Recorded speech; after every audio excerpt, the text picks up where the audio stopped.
Cerveau. L'Europe, mais également les États-Unis, ont lancé des programmes de centaines de millions de dollars pour avoir de nouvelles réponses en direct de Washington. On va retrouver Jacques Cardot. Jacques, après l'Union européenne, Barack Obama lance à son tour un vaste programme de recherche sur ce merveilleux mystère qu'est notre cerveau.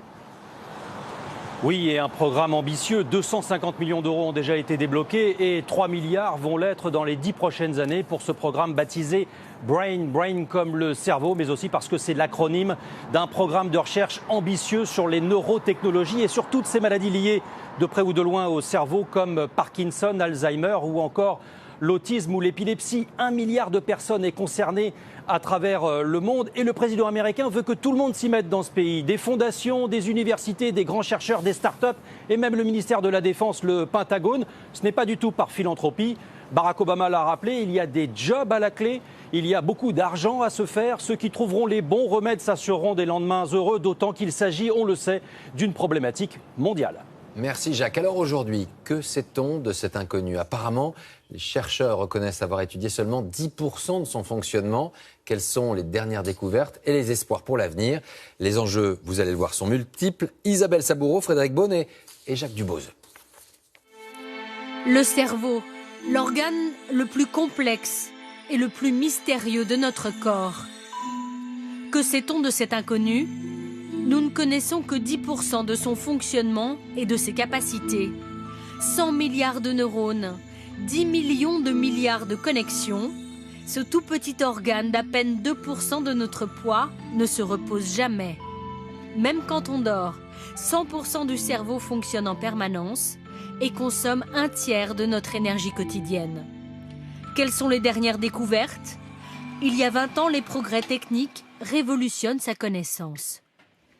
Moi, je dirais que le plus spectaculaire pour le grand public, c'est l'imagerie cérébrale qui permet aujourd'hui de voir l'architecture et le fonctionnement du cerveau et qui a permis de mieux comprendre comment apparaissent ou se développent la sclérose en plaques, la première cause de handicap chez les jeunes, ou comment apparaît et se développe la maladie d'Alzheimer.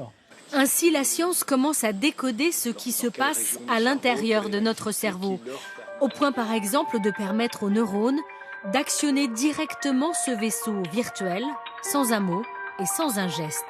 Quels sont les enjeux? Et si l'on était capable demain d'accéder au monde des pensées? Le neurologue Lionel Nakache est l'un des pionniers.